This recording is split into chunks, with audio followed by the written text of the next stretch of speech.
Want to make a podcast? Spotify's got a platform that lets you make one super easily, then distribute it everywhere and even earn money, all in one place for free.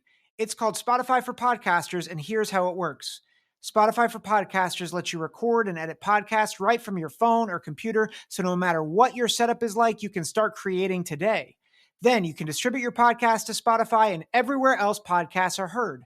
Video podcasts are also available on Spotify, and when you want to take conversations with your fans to the next level, Q&A and polls are the best way to get them talking. With Spotify for Podcasters, you can earn money in a variety of ways, including ads and podcast subscriptions, and best of all, it's totally free. I highly recommend you give it a try. Download the Spotify for Podcasters app or go to www.spotify.com/podcasters to get started today. Big Ten, Big Ten, Big Ten, football talk. Big Ten, Big Ten, Big Ten, football talk. Big Ten, Big Ten, Big Ten, football talk. Big Ten, Big Ten, Big Ten, football talk. What's up, everyone? Welcome to the Big Ten Football Talk Podcast. I'm your host, Zach Guggenheim. We're going to cover the 3 January 2nd bowl games in this podcast, and then on Thursday morning, we're going to drop the playoff picks involving Michigan and Ohio State.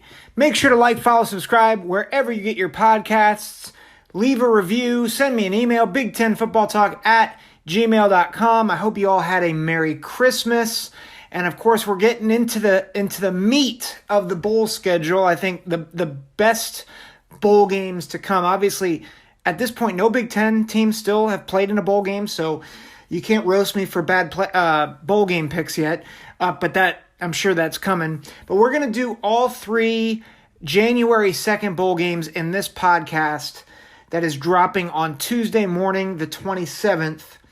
And then on the 29th, I'll be dropping the playoff picks. That's what's going on. We're going to get right into it. Mississippi State taking on Illinois in the Reliaquest Bowl. This is on ESPN2 at 12 p.m. Currently, Mississippi State is a 1-point favorite in this game. This line has moved a bit. At one point, Illinois was a 1.5-point favorite. I have to imagine that line has moved because of all of the transition going on with Illinois. Ryan Walters, the defensive coordinator, taking the head coach job at Purdue, well-deserved, especially after what he did in transforming this defense for Illinois. Defensive backs Sidney Brown and Devin Witherspoon, both are first-team All-Big Ten selections. They opted out to prepare for the NFL draft, as did Chase Brown, which I think is the biggest one. 1,643 yards, 10 touchdowns. He will not play in this game. And so a lot of questions for the Illini, who will step up to kind of be the bell cow of this team.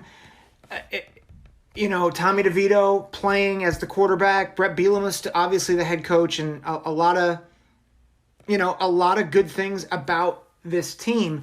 But obviously their key guys, 3 of their top players not playing in this one. So can Illinois win this game? Can Illinois win without those guys? Well, we can't talk about uncertainty and transition without talking about the sad passing of Mike Leach at Mississippi State and what kind of mindset they will be in. It's going to be really tough, I think, for Mississippi State to recover. It's going to be tough for them to be able to play. I know they're going to want to honor their head coach. First off, I just want to state how great of a coach Mike Leach was. He was eccentric, yes, but I mean he made Texas Tech into a perennially good team that was often a threat in the Big 12. He elevated Washington State, which was a bottom feeder program at that point in the Pac-12. And then he took over Mississippi State and was starting to build something there. And so you can't understate the loss of him, especially it's not that he left or got fired. He passed away. And so that team can respond in one of two ways. They can respond by really rising up and honoring his legacy, or they could come out really flat. And, it's a New Year's Day bowl game, or in this case, a January 2nd bowl game. So there's some incentive to play. But at the end of the day, I'm like, man, I think it's going to be really hard for Zach Arnett, the man who was promoted to the head coach role. He was the defensive coordinator, to motivate his guys to play. And that's nothing against Mississippi State. That's nothing against the team there. The players. I just don't see. I don't know if they can get up for this game. Whereas Illinois, this is their first, big bowl game in a while. And they're coming off a really good season. And I know, they've lost 3 really good players. 2 first team All Big Ten defenders. Their do-it-all back, Chase Brown. I get that. But I just think they're going to be able to rally. And I think they're going to be more motivated to be there than Mississippi State is. And again, that's not a knock against Mississippi State. These are really, really bad circumstances. I mean, they suck. To have to play a game after you lose your head coach. And it's not like they're going right into it the week after.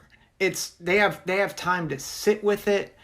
They have to, they're thinking about their future as a program, what direction. There's uncertainty.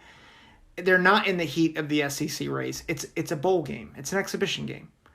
And so I think Illinois comes out fired up, ready to go. I think Brett Bielema runs it down their throat. Reggie Love is going to play in this game. They're the second string running back. Obviously is not the caliber of back at this point that Chase Brown was. But in his small sample size, he only averaged 0.3 yards less than Chase Brown. Chase Hayden is another guy that they'll have. And then they still have a really good complement of receivers in Isaiah Williams, Pat Bryant, Brian Hightower, all those guys over 450 yards receiving, which for this team is good. I think Tommy DeVito is a difference maker at quarterback. And I know, Will Rogers is a pretty good quarterback. But I like Illinois. I think they're hard-nosed. I think they're going to run it down the throats of Mississippi State, and I think they get the W. I'll take Illinois 24-10. I don't think Mississippi State's going to be able to score much against Illinois' defense, even without Sidney Brown and Devin Witherspoon. I think that team's going to be ready to go. LSU playing Purdue. It's on ABC. It's going to be, I think, a really, really tough ball game for the Boilermakers. It's going to be a really tough ball game for them. Before I move on, I made the same mistake. Illinois, Mississippi State is 12 p.m. I thought I made the same mistake that games were an hour earlier. I did. Oh, yeah, I said 12 p.m. Okay. I was looking at games in Central Standard Time rather than Eastern Standard Time.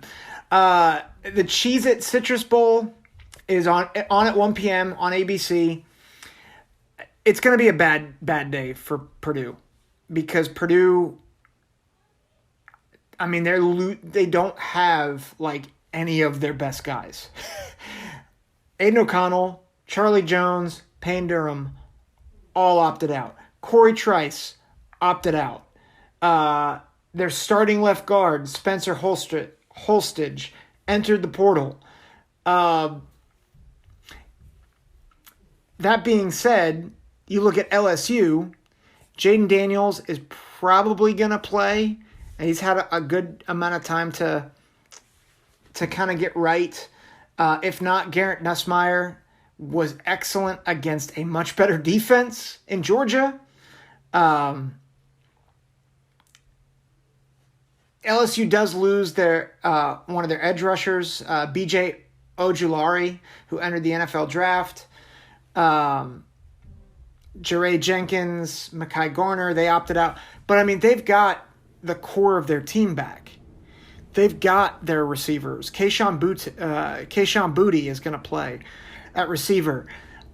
I don't know how Purdue stays within 2 touchdowns.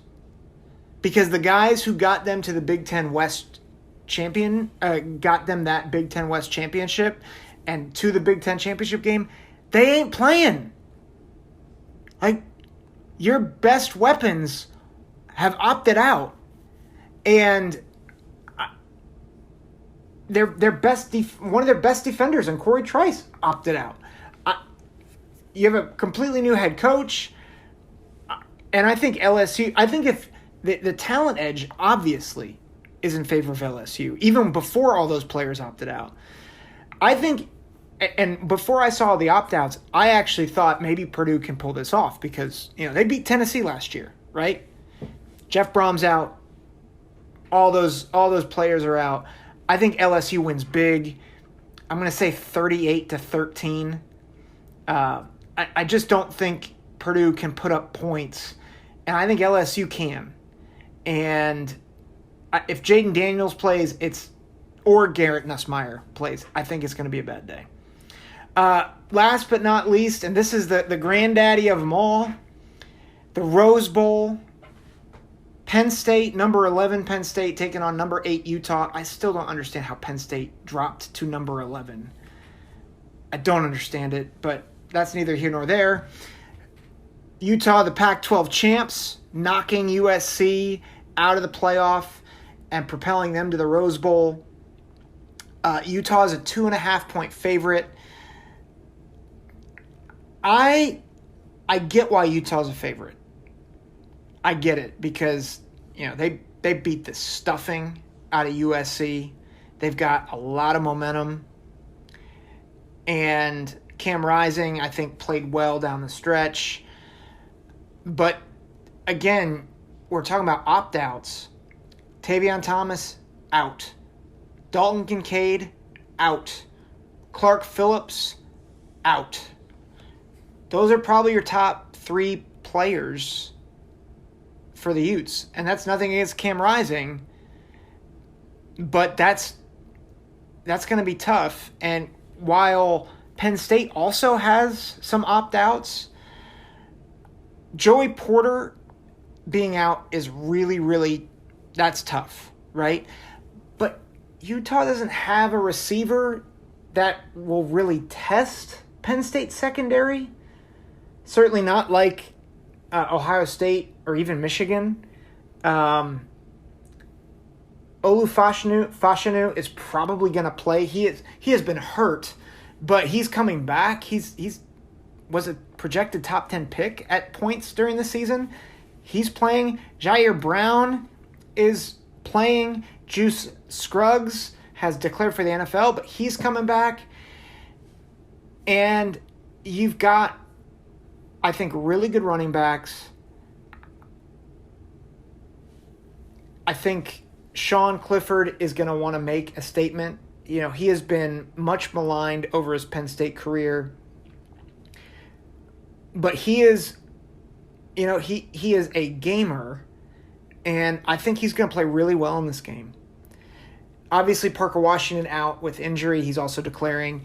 But they still have Keandre Lambert-Smith. They still have Mitchell Tinsley. They have good receivers. I think their offensive line is the best it's been in years. I think Utah is tough. I think they're good. But I think a lot of people are they're really buying into Utah's toughness. But people forget that they were playing a USA based on the Pac-12 championship game. They're forgetting that they played a banged up Caleb Williams. And when he got banged up, it was like a night and day USC. I mean, USC gave up in the second half. I mean, they couldn't tackle. I mean, there's one play where it's like, I think he just spun out of 3 tackles like it was air, because the tackling was just, it was the worst I had seen in any type of conference championship game, maybe ever. It was so bad. That ain't going to happen against this Penn State defense. Like, this Penn State defense is for real. Like, it's really good. And the secondary is really good. I think the linebackers are really good. I think the defensive line might be, I think the defensive line, offensive line, that's going to be where your best matchup is going to be. Utah's offensive line against Penn State's defensive line. I think if Penn State's defensive line is able to just get a push with Utah's offensive line, I think it's going to be really rough for Cam Rising with some of these, freshmen, Abdul Carter. I think it's going to be a really tough day for Cam Rising. It's not going to be like his performance in the Rose Bowl last year where, I mean, he tried to run on a 4th and 1 and ended up running for a 70-yard touchdown because Ohio State's defense was awful. It's not going to be the same. I think it's a hard-fought game, but I think Utah's going to have to settle for field goals, whereas Penn State will get touchdowns in the red zone because of Singleton, because of Katron Allen. Penn State wins 31-23 in a very close 4-quarter game. And last but not least, shout out to my boys, the Ebersol clan, going to the Rose Bowl. Have a great time. Love you all. We'll be back with playoff picks on Thursday morning. Take care. God bless.